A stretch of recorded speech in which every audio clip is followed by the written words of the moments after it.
पाकिस्तान के पास समय भी उनकी पसंद का था, जंग का स्थान भी उनकी पसंद का था, किस तरीके से लड़ना है पूरी प्लानिंग स्ट्रेटजी उनके हाथ में थी।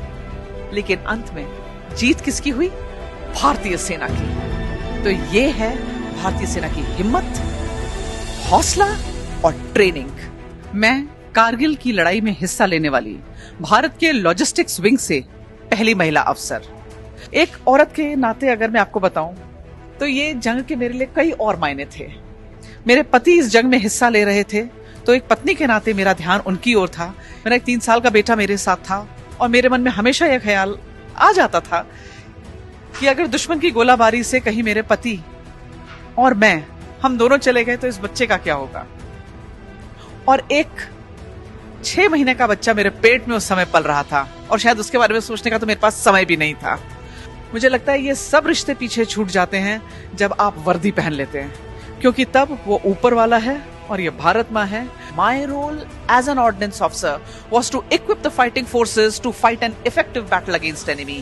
गोला बारूद, हर तरीके का गोला बारूद, यानी बड़ी बड़ी गन्स, बोफोर्स गन्स से लेकर उनके राइफल्स और कार्बाइन्स तक।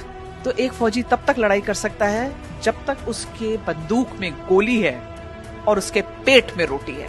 और यही दोनों चीजों का काम लॉजिस्टिक्स का है। जंग के समय ना सोने का समय था, ना रेस्ट करने का समय था, ना खाना खाने का समय था। मुझे याद है उस दौरान मैं तकरीबन 7 दिन लगातार उन्हीं कपड़ों में अपनी यूनिट के अंदर खड़ी रही।